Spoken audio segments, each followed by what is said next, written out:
If you're a student living on Castle Street, Dunedin, you probably know how to party. But do you know how to clean? This is Death Star, a boys-only blog. Apparently this is the best it's looked for a whole month. Mums and dads, look away. We're going in. We've actually caught everyone on probably one of the best days that we might even have this year. So, yeah, and it's still not actually that good. Inspection day, that explains it. Nothing to clean. But we're not here to judge, we just want to know what they use to get the job done. Probably it, to be honest. So what's this? What's this? The cheapest bottle of dishwashing liquid we could get. But if price wasn't an issue, would claims of killing 99.9% of germs appeal? I'd probably go for the 99.9% germ one. Why is that?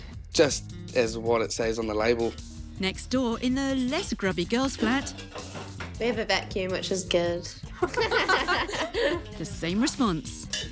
You want a clean area, and I guess the more germs that are gone, it would feel cleaner. But what does 99.9% kill rate even mean? I haven't deeply thought about it, but...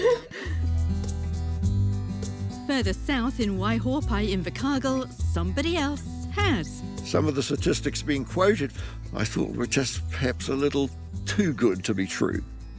Graham's lived and breathed so-called germs for years. I had over 50 years in a medical laboratory.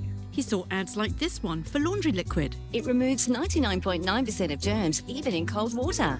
Claims on hand sanitizer, claims on cleaning products. So here's one, 99. Oh, that's the 90, yeah.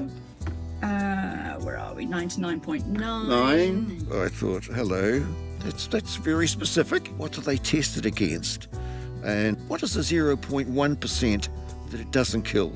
And how dangerous are those? Let's start by looking at the small print. You've got to use a magnifying glass. These surface cleaners that claim a 99.9% kill rate specify what gets zapped. Take Dettol. Cold and flu viruses and bacteria. With the germs, it's E. coli, Salmonella and Staphylococcus Aureus. So hold on, that suggests... They're not 99.9% of everything. They're 99% of testing bacteria. In this case, 3 of them. This one might be 2. Doesn't mention fungi, and it doesn't mention mould. A grain of salt, I think's the old saying. They need to clean it up, don't they? Yeah. oh, that is shocking. It's got the students going.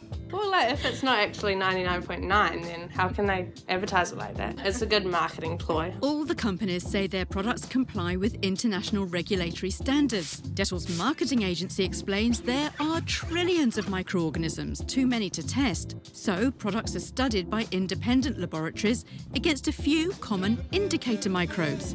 Kill those, and that gives confidence others in the same class will be killed too.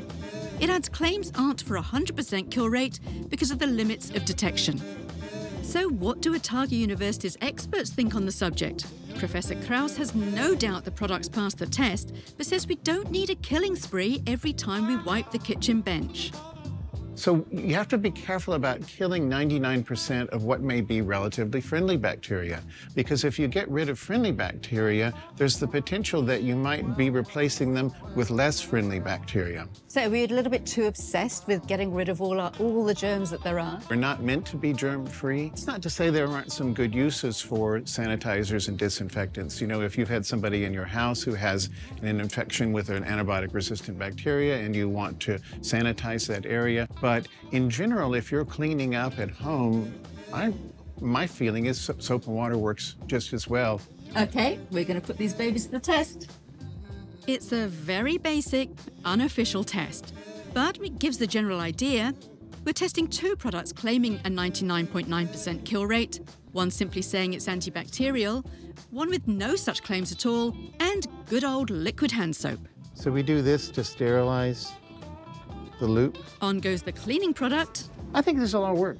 And off assistant Cara trots to get them incubated overnight. And ta-da! All the cleaners prevent E. coli growth to some extent. Each dish is covered in bacteria. The letter shows where each cleaner stops the bacteria growing.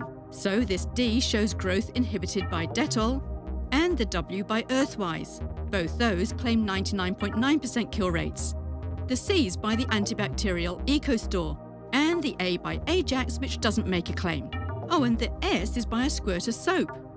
Now, EcoStore points out its bathroom cleaner is superior to soap. It explains soap can't cut through scum, isn't as good on hard surfaces, hasn't been rigorously tested, and can go bad over time. Earthwise echoes this, saying soap won't kill bacteria to the same high rate. Professor Krause doesn't disagree, but his personal preference still stands. I think soap and water does a really good job. So we've been doing it right then, have we? You've been doing it right. Wow! Those marketing claims still take some beating, though. Probably soap and water wouldn't be as effective. Are you saying your professor is wrong? I wouldn't say that.